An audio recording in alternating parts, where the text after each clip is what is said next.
dal leen ak jàmm. réew mi kañ la ñuy tàyyi ci traficu passeport diplomatique faux billet coow li nag ba tey moo nga ci ëtt bi di jalaanoo ubbil yéenekaay yu bëri xëy nañ àddu si ñi si àddu kay rek mooy saa kër ma jabel di Moustapha Niasse ak maître Malick Sall pataas bu tàng ba nag Moustapha Niasse paas na ko ministre de la justice la mu xamle rek mooy Bougazelli nag ñi si wax yëpp daanaka xamuñu si dara maître Malick Sall yokku si ne faaw rek ñu ànd ak dal waaye la ñu sa war a def nag daanu ko si def ba mu leer nañ critique yéenekaay justice à deux vitesses la gis tax mu ne nguur gi nag moo ngay jéem a suul coow li ndax tamit lu waay wax ndax tamit la ñuy toppee kilifa ak simo ba daan leen am na ci ay député yoo xamante ni lu raw loolee la ñu def waaye kenn waxagul leen dara ana lu tax rek procureur di daagu ci mbir mi ba léegi réew mi quotidien ak mbiru député yooyu la xëy di ñu nettali ana rek lu tax naka ba saa ci tembe assemblée nationale yéegul yàbbi ci yëf yooyee Moustapha Niasse ne fekk rek ministre de la justice sakku ko moom pareegul sax woote ngir rek ñu ñori seenu pombalaanu kiriyaay tribune yéene kaay ci assemblée nationale la xëy di fëy nee na nag am na lu garaaw a garaaw luy yoot naka waa penc ma yéene kaay bi ne ab dil ba tàmbale woon ci atuma 2013 assemblée nationale fas yéene see wax guléet Le Soleil wax ci mbirum assemblée nationale la mu xamle rek moo di assemblée nationale boobee nag dina motal seeni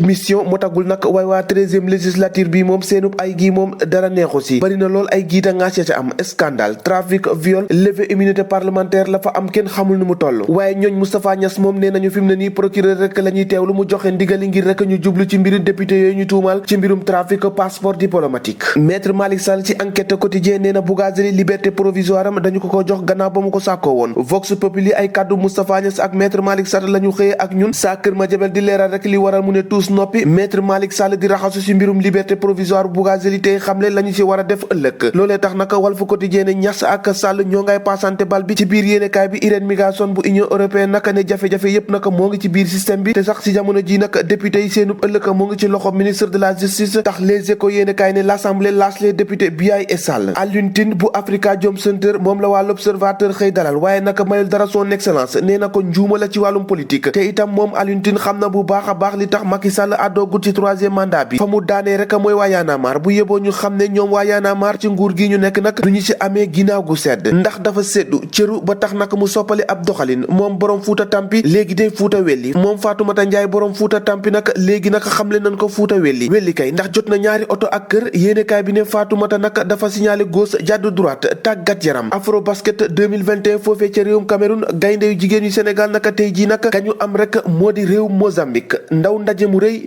ñoo ko déggandoo jaa ngeen jëf